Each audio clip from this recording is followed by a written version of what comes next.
Welcome back, everybody. After a World Cup hydration break, this is X's in the U. We are X's, but we're your experts from covering the Union. I'm Matt Gandazik, former president of the Sons of Ben, joined by Adam Booth, former head capo of the Sons of Ben. And as always, we are honored with the presence of ex-Union player, forever legend, Sebastian Latou. Guys, how was the break? It was good. Needed it. Yeah. Seba, the camp going well? Yeah, it was great. Nice week at the show, and watching the World Cup. Unfortunately, my team France and USA got eliminated. So, I wish we could still be in it. We're going to get into all of that. Adam, how was your break? It was great. Went to Seba's home country of Paris. It was. I actually got there right before the heat waves hit, so I think I lucked out. Ironically, I needed a jacket while I was in Paris, so everyone else who's been there since probably hasn't. Then head down to the old country. We saw Laura's family down in Palermo. And went to Myrtle Beach, too, to see my old country, the stomping grounds of my people, South Carolina. So it was a whirlwind break. And I actually taught a couple of my family members what stoppage time is. So I feel pretty accomplished. Yeah, I got to agree. I know I spent some time doing my best not to mansplain soccer to people at the every little World Cup event we went to. So it was good. But yeah, let's get into it. First and foremost, we have got old news where we have a new sporting director. We have a new interim head coach. We have a lot of stuff going on at the Union, but we don't have to go into that because what we have that's not new is old, but it's new again. Kai Wagner back with your Philadelphia Union. I heard about this yesterday before it broke. I was sworn to secrecy. That was really hard for me. But guys, your thoughts? He's back. Kai is back. I'll let Seba start here. Seba, your thoughts on Kai coming back? I think that's great. I think we needed a left back. It was a big piece missing in the Union defense. So I think it's great to have him back, and hopefully he can help bring the defense where he was a couple of seasons before. And it's funny you say the defense. My first thought was, oh my God, he's going to help the offense. It's a defensive player that's going to help this offense. So that was my initial thought. Adam, Kai's back. I was actually it's funny when you think to yourself, like, the remedy of the situation for a lot of these things could have been Kai Wagner, and it really showed on the importance of Kai's absence to this team on both the defensive side and the offensive side. The fact that our guys haven't been given enough really quality service up top to be truly efficient. So now when you have this opportunity in front of us to have, Kai back in the fold and playing in a way that, creates an environment that can probably bring some confidence to our guys up top, bring some confidence to the back line, be a person that Andre can trust, because I think that's also a part of it too. It's been a lot of change and a lot of turnover, and I think a guy like Andre Blake as a goalie, would like to have someone in his back line who he's been really confident and with for a very long time. So I think this is good across the board. I think for the fans who were a fan of Kai, this is big for them seeing him back. And truth be told, the fact that he's coming back, I think the family's happy to be back too. I think it's a win for everybody across the board. Well, I was going to say the real hero in this journey isn't Kai. It's not his agent. It's not he's the true hero of this. Hold on. I tell you what, I wanted to say the true hero of all this wasn't Kai, wasn't his agent, wasn't the front office of Birmingham, wasn't even the front office of the Union. It's Jenny Wagner. So we all should be thanking Jenny because she thinks South Jersey is better than Birmingham, England. And you know what? I'm not going to disagree with her because Birmingham, England ain't that great. Just saying, So, yeah, it's great. We get Kai back. The Union had to spend some money. He's a DP now, which Ernst probably was never going to do. And we get a lot of depth in that back line now. We've got time to develop the left back that we chose to replace him. We know he needs development. Frankie Westfield can go to the right side. Nate can go to the middle. We know we might be letting a center back go or be sold soon. So there's a lot of depth, and Kai comes in and helps with the offense as well. Like you said, services. So, no, all in all, good. I mean, we used up a DP spot. Still need a striker. Still need someone to put the ball in the back of the net.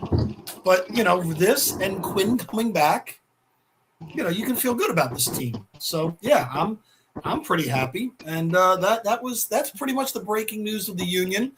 The only other comments I have, thanks Mbaizo. We moved on from him. And the Union returned to Subaru Park on July 22nd to face the Red Bull. So we start off midweek Red Bull. It should be pretty exciting. So it's good to be a Union fan again.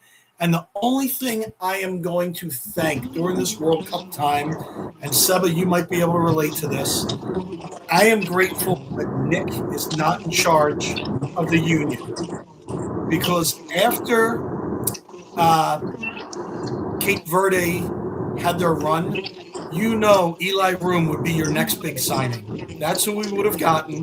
We would have had a fifth goalkeeper, a 41-year-old guy, would have been your starting goalkeeper if Nick was still in charge. So I'm just grateful that Nick isn't in charge of that, and hopefully Room can get a job somewhere else, but I didn't want him on the Philadelphia Union. Were you on the team when that happened, Seba, or were you done by then? No, I was there. Oh, yeah.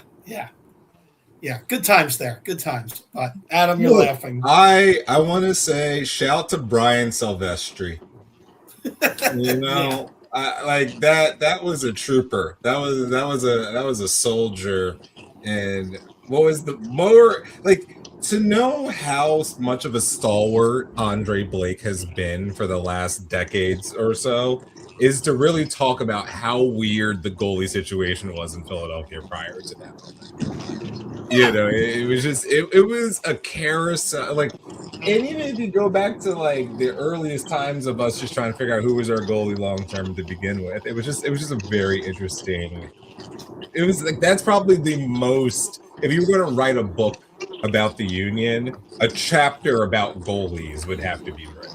Well, that's going to be another pod when we get Seba to have a couple beers in them. We're going to ask him about the goalies. Like, I want to know how much weed Zach McMath smoked, all kinds of stuff. But that's another episode where we need Seba in a room, a couple beers in him, loosen him up, and we can get some real deal about some of the former goalies that he's played with on the Union. Maybe we'll go position by position on this, but that's a future podcast. But what we want to get into, Adam, you wanted to talk about one thing in particular. And it's this. It's the World Cup. Oh, I thought you were talking about beer. Well, it's beer inside the World Cup, but that's my prop for the day. Beer. Yeah. So, Adam, let's talk about it. What were your impressions of the World Cup? Give us a little rundown, and me and Seba will tell you why you were wrong. All right, let me. If you guys clear the runway for me for a second, this was once upon a time the Adam Booth Minute on another podcast we did for a second, but I haven't thought about the World Cup.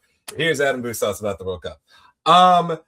First off, if anyone has confusion about why the top teams always end up in the top slots, is really because the development of soccer is truly very top heavy.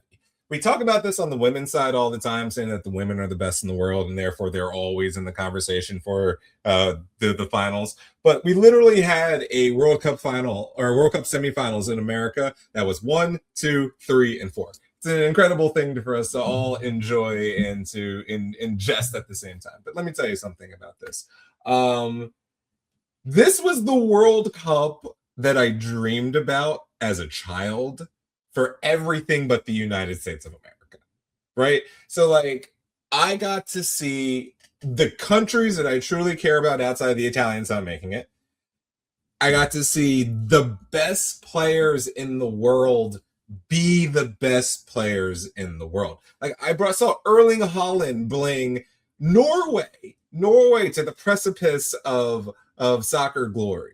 I saw Mbappe, I saw Messi, I saw Harry Kane, I saw everyone be exactly who they were supposed to be for club and for country, and it was a fever dream of watching soccer. And the best part was, so I spent the first part of it over there in Paris and in Italy. And one of the most fascinating things about it was, obviously Paris was gung ho about the whole tournament and they were having the time of their lives watching it. But Italy decided that they only wanted to watch, and you know, at the group stage, you had up to 3 to 4 matches a day. Italy decided to only pay for 1 match a day. So if you were a fan of the World Cup in Italy, you were only allowed to watch 1 World Cup match. And then you would have to watch the other 3 behind a paywall that was constructed by the DAZN network. And it's just like, for me, it was the pettiest thing I've ever seen in history. The zone. That's what it stands for. I'm not gonna. I like that how I just spelled it because I sound less of a douche if I don't pronounce it correctly. DAZN, but like DAZN is what I'm going to call it. Regardless, it was hilarious to me that the Italians were so petty and so upset that they did not make this World Cup that they were like, "All right, we're not even going to buy it. You want to watch one of these matches a game. That's all. Everyone else, you have to watch regular Italian programming for the rest of the day." But this World Cup was fantastic. Donald ruins everything. We all know this. So, you know, we can just go down knowing that he had to ruin this one too, and he did. But, you know, that's your FIFA Peace Prize winner. Show some respect on the name, you know? Look, man, here's the thing. It even feels more of a farce now. Right? Like, it feels like even a greater farce now that 2 days after the U.S. was eliminated from the tournament, he started a war again. Like, it's just, I don't know, man. And that's the funniest prize possibly in the history of mankind to me. But look, I shout out to our resident Frenchman, Seba. As you know, I love your squad. They did a fantastic job. Spain, on the other hand, holy crap. I don't know what anyone's supposed to do with that. No one can score on that. It's an impossible task to try to beat that. I believe they're going to win the World Cup. I don't believe Argentina can do this many comebacks. I just don't think it's possible. So it's not just Argentina. It's Argentina and FIFA are playing against Spain. We all know this to be true. Look, you know the irony is, I get the idea of you want Messi in the final because it's like ratings. But like, if you were going to really try to manipulate the American audience, Argentina is not the country that you needed to be like greasing the wheels for. Like, Brazil would have been a much easier way to get the American people into this final if you were really trying to grease the wheels in that way, FIFA. I'm just saying, like, yeah, I've got you some already saw winners. Messi win. It like that the air is out of the balloon after Qatar. Now it's just window dressing. I've got a couple winners and losers and want to see what you guys think, Seb. I think the winner, team-wise, and I don't mean winner of the tournament, was Cape Verde. I think they won this whole thing. I think the loser coaching, overall loser is Thomas Tuchel, and maybe the U.S. men's national team. I think they're tied for the biggest, like, oh crap, what are we doing here? And then the fans, I think Scotland won the whole fan group. I mean, the Norwegian row was awesome and the English guys were fun, but I think the Scotland fans, the Scottish, won the fan tournament. And I'm going to say my surprise win was the Philadelphia Fan Fest. Right in my neighborhood. I went 4 or 5 times. I still might go. They're having a concert right now, Modest Mouse. I can hear them playing. I was impressed with that. So they were Dead Mouse. I'm sorry. Don't do that. She was Modest. But anyhow, they're playing right now.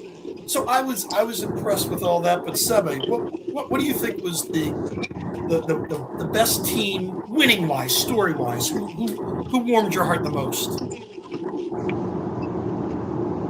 I think. Can you hear me? Yep.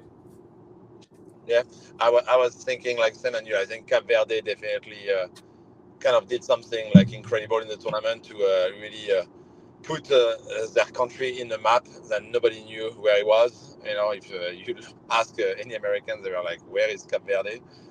So it was, I think, a great thing to see the Cinderella story, and they almost beat Argentina, which was amazing.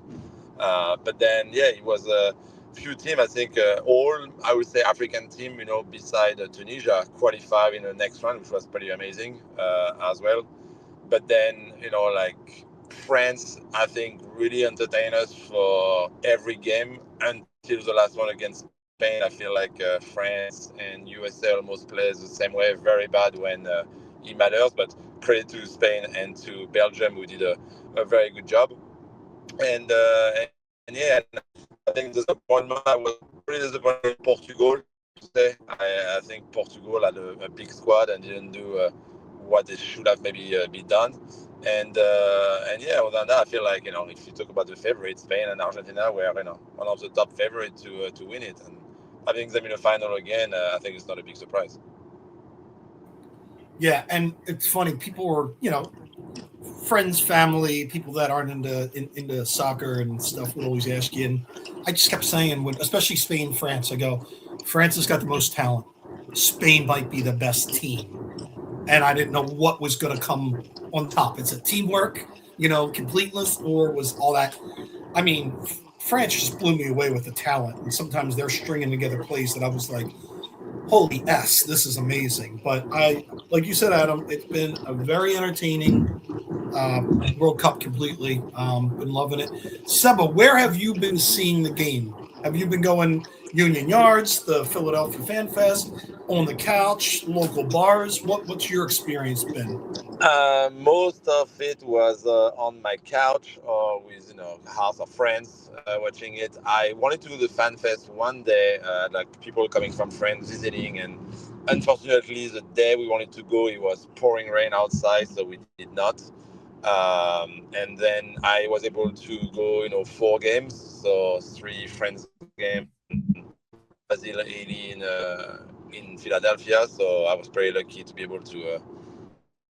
Live 3 times, 1 time in New York and 2 times in Philly. So yeah, it was a pretty cool experience. But most of the time, I would say like at home or with a friend's house, just watching the big games. Yeah, I kind of had a mixed bag. I didn't get to any live games. I was at the Fan Fest, a couple local bars. Of course, I lived by the Fan Fest, so when the Fan Fest would close, the Brazilians took over Fairmount Avenue and drank 3 bars out of beers. I was at local bars. I was at Brauhaus Schmidt.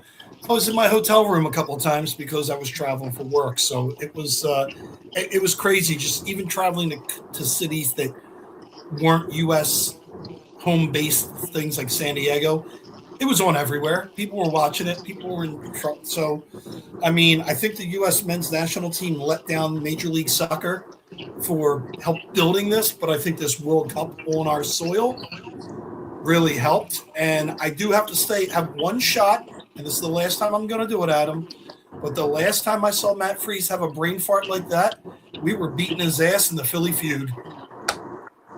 Look, the funniest thing is I love how you were mentioning like other places that were having a moment with the sport. Like you flew down to Myrtle Beach to the homestead, and that's like the closest game is 5 hours away in Atlanta. So you got to be like, well, what is the rest of America, thinking about this tournament? And they were locked in. They had FIFA stuff all over. I went to the Costco. They had gear in there and everything. It wasn't there wasn't the gravitas like landing in Philadelphia and seeing like all of the stuff around. But it was really fun to see the people like in parts of America that like may not have a direct relationship with the sport, as directly. Like South Carolina is a place where soccer does well. College soccer, high school soccer does do well in the Carolinas. But to see that as a place that like the tournament itself wasn't there, but to see them enjoy that was great. Look, I would say, and look, we're from here, right? So everything we're gonna say comes with a bias. I can't sit here and pretend that it doesn't. But the way that Philadelphia handled this tournament and the fan fest, the teams coming to Philadelphia, the fans coming to Philadelphia, SEPTA, the airport, the train station, we crushed this, man. Like Philadelphia did a phenomenal job with this World Cup, and it's honestly giving me goosebumps even saying it right now because like I'm incredibly proud of how Philadelphia did this World Cup. To the fact that again right now, one of my favorite artists of all time, Dead Mouse, is playing, a couple of yards away from Matt because they still have the stage. They're still going to keep it up, so they might as well. They had the All American Rejects have almost 80,000 people show up the other day to watch them play. Like it is, to me, Philadelphia, all the conversation was about how expensive it was and transportation was expensive. And look, parking at the stadium being $120 is barbaric. We can, like, I don't know where you are. That's ridiculous. But outside of that, I'm just, I think Philadelphia deserves a lot of credit for this World Cup and how they handled it. Also, shout out to Seattle. Seattle did a phenomenal job from what I've heard. Vancouver did a great job. But, Philly, both in the games and creating a fan experience, I was incredibly proud of this city over the course of this tournament. I want to build on that because I was getting emotional because I was, for the first time in a long time, I was enjoying social media because people like Freddie from Germany, and you would see the Scottish guys in Boston, and you would see people, the French guys, the French guys that are in Philly, you would see these Europeans and people from other countries falling in love with America and realizing that we're not the empire of evil, and I think Seba can speak to this because he's somebody that has come from Europe and had his whole different ideas of what America was. But then watching people going to Buc-ee's and you're like, damn, and having them fall in love with the U.S. the way you and I, Adam, fall in love when we go to Europe. We're like, oh, I'm having an Aperol Spritz and I'm blah, blah, blah, and I'm having the greatest time ever. And oh, my God, the food doesn't have all this crap in it. And then they're at Waffle House and they're just loving it. And you're like, holy crap, that's what this is all about. So I was like, USA really won this thing just because you won the hearts and the minds of people. And Seba, I want you to talk about this because I'm sure you've watched your fellow European countrymen coming over here and going, holy crap, Wawa's great. Buc-ee's is awesome. What is this, Chick-fil-A? Are you kidding me? Ice? Ice in a drink is a thing? I think I need an ice franchise in Europe because Europeans fell in love with ice-cold drinks. I mean, Seba, you tell me, like, what did you think watching your fellow continent fall in love with America? Yeah, I mean, it reminds me of myself, when I came here first, to have like all those new things, the things you don't have, in your own country. So, yeah, it's definitely very fun to kind of see them like discovering all those things that I know now almost since 20 years, but I still enjoy them a lot. But the thing is, I feel like for a lot of people, and it's like you said, the same for the Americans, and the same for the European and people from other countries. Like you cannot just believe or what you see on TV or what you hear from a person. It's very important, I think, for anybody who can travel and is able to travel. I will always say, yeah, just travel and see like other continent, other country. Don't just have an idea about what you see in a movie or on TV, on the news, especially. Like, I feel there's too many, ideas of a place or a country or even a city. For me, like, first time I went to Dallas, I really believe I was going to see just cowboys on horses and, people really, and I'm going to enter in a saloon, But no, it's really like important, I think, to not have like prejudice of like thinking about a place and not judge the people as well. I think it's very important because there's so many different cultures, so many different places, and I feel like all the people who came from a different country to support their team in the US or even in Mexico or Canada, they really like enjoy kind of the atmosphere and all the new things, from food to cultural thing to just talking to people and try to understand where they come from. I think it was a big win, yeah, for the US, because a lot of, I think, European or other people in the world who maybe have a little bit more hate about the US, I think changed a bit their mind about that. Yeah, it was great. It was one of those things that I was just like, this is awesome. And the last winner I have on my list, Well, if I Adam. Well, may, oh yeah, it's real quick to interrupt Seba, and I wanted to tell you this because I haven't spoken to you since I got back from France. First, I wanted to say my Italian wife, who had never been to France before, we go to Paris. She fell in love with your culture and your people almost immediately. She understands like the old school West Side Story that Italy and France has, like in calcio and soccer and all of this. But she said that the Parisians were the nicest people. That they were so friendly. That the food was out of this world. That she wants to learn French now. Like she's like it's impact like 5 days in Paris impacted her so much that she is a fan of France now as a person who like into her late 30s and never gone to the country before. So it's like it's that for me as a person who is a big fan of the country of France as a whole, that was very humbling for me to watch her enjoy that as much. But it reminded me about like a lot of people coming to like again I loved how many people came to Philadelphia and just said, I need to go to an Eagles game after this. I gotta come back. You know, I gotta live something out. And even to add to it, the Tokyo guy from Philadelphia, the guy that I went to when I went on my honeymoon, he came here for the MLB All-Star game, won a cheesesteak competition, and ended it by saying, I love Philadelphia. Like this is to me, I've always said that this city is a place that if you don't love it or you don't appreciate it, you haven't been here.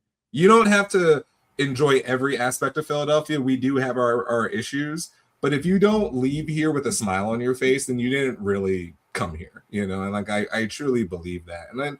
And you know, it's a weird victory lap that America's taking right now because they're just like, look, everyone came here and enjoyed us. I'm like, well, they kind of enjoyed all of our big cities and a couple of suburbs, but yeah, still, I'm very happy that I think everybody enjoyed every city. I think Dallas did well, Atlanta did well, Kansas City did well. So I was, but I did want to wrap up my winners. I had one winner of a player that I think won this World Cup. No, it's not Messi. No, it's not the goalkeeper. It's Erling Haaland. He won the World Cup. Social media, his performance, everything. I don't care that he plays for Man City. I am a fan of this guy from now until the Tigerian Empire dies. I am a fan. I thought he had just a great World Cup and just a great time. And he ends it with a freaking raccoon with a liquor bottle landing on a plane. I mean, just bravo, my friend. I'm glad you're only 25 and we have more of you in the future. Adam, Seba, was any player on or off the pitch? And you can say Mbappe. Did they win it for you? Who was your player?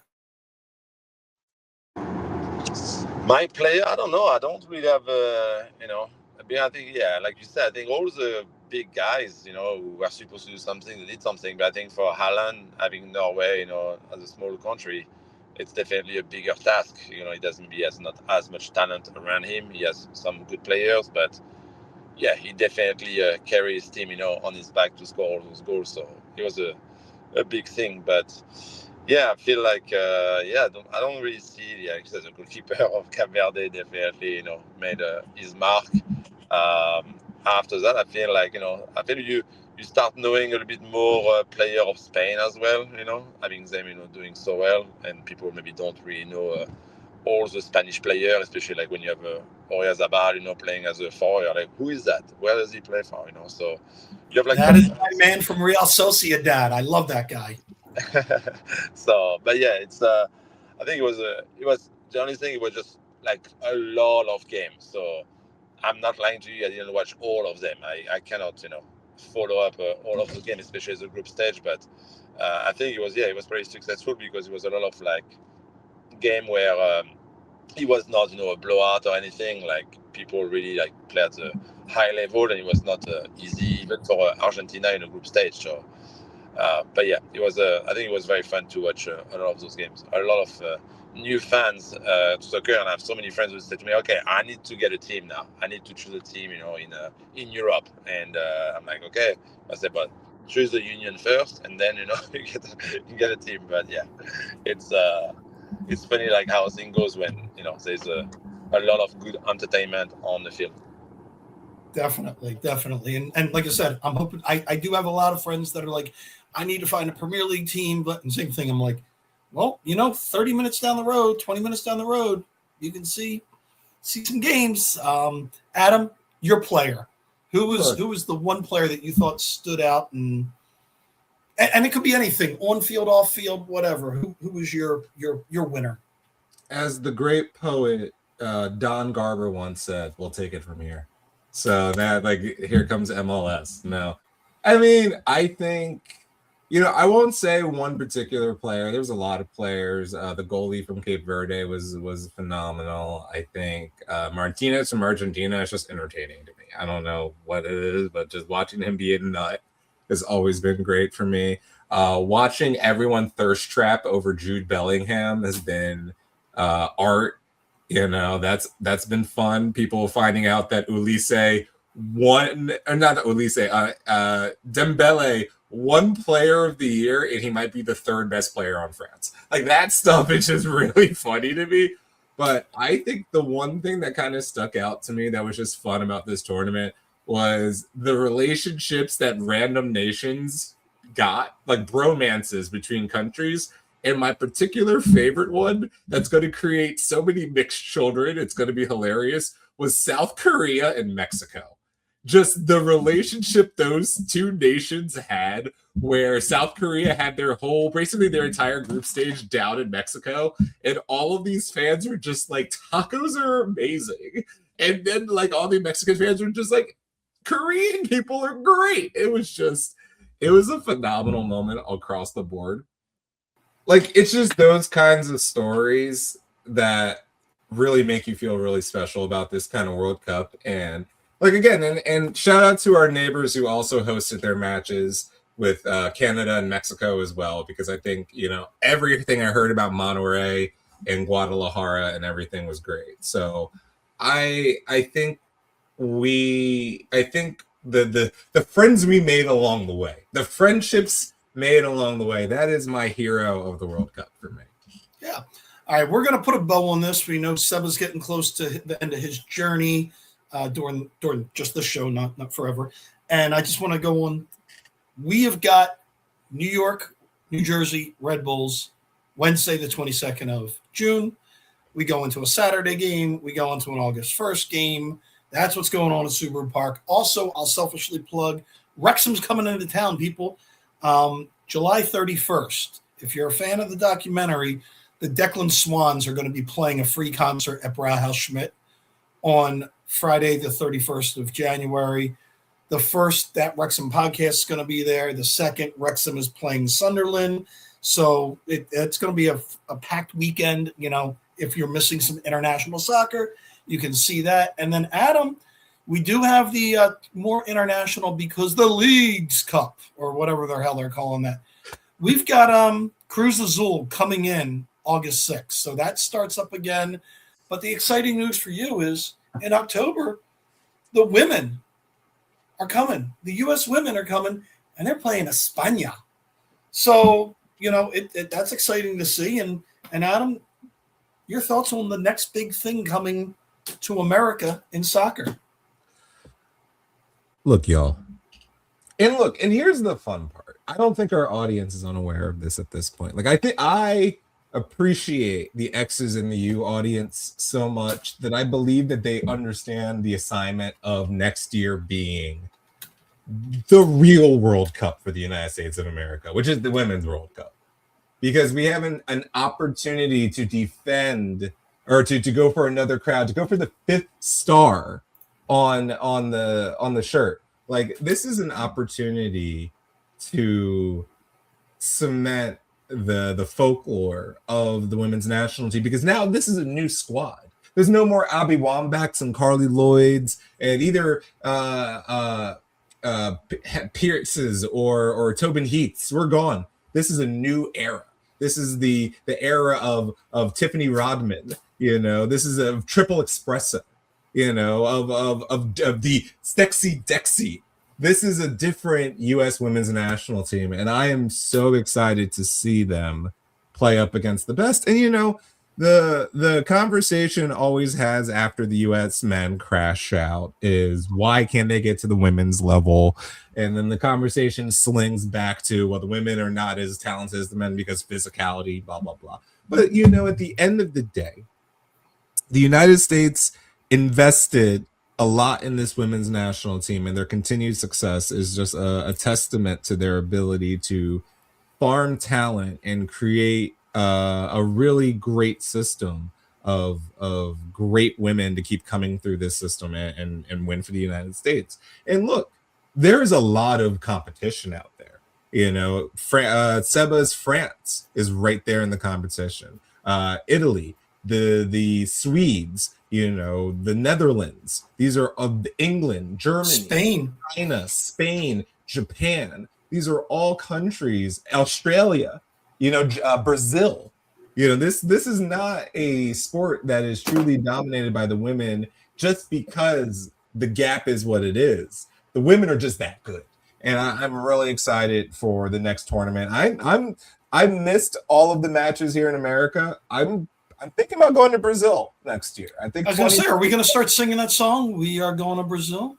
Look, my brother-in-law, he works in Rio. He's a diplomat for the Italian government in Rio. I might have to make a trip down. I might have to go represent the red, white, and blue. You with diplomatic immunity, unbelievable. Seba, your thoughts? Women's World Cup next year in Brazil. You ready to go? Sure. I mean, for you, Adam, but we still wear the same color. Red, white, blue. You can see two teams. That's perfect.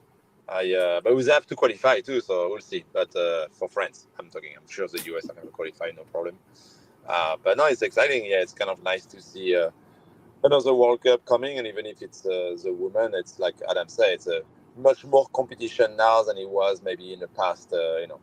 4 years ago, there's such like a close gap between all the European country and now the US, Brazil. You just talk about. So yeah, it's going to be an exciting one, I think. And it's not a World Cup with 48 teams. It's another, it's a normal World Cup with 32. So it's the best of the best right here. It's going to be good. And of course, as we wrap this up, we have got the second half of the union season. It's a new union. It's a new season. It's a push for the playoffs. Welcome back, Kai. Get better, Quinn. Kevin, grow the F up. And someone give me a striker.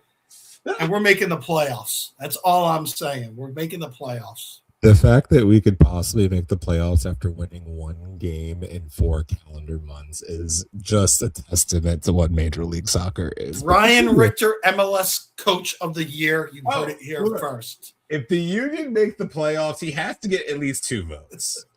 Like, he's not going to win. He's not going to win. But we're counting on you to mentor that young man. We're counting on you to mentor Ryan Richter. At least Sal graduate. He's not Mike Richter. Yeah, exactly. All right, everybody. That was, Lordy, I think that was episode number 63 of X's in the U. Seba, thank you very much for taking time on your drive down to the beach. Enjoy your time. Give baby Eloise our love. And, of course, to Brittany and Adam. Hope you and Leo and Laura are doing well. And we're going to start this thing back up because we got a new season with Kai Wagner leading the way. Thanks, everybody.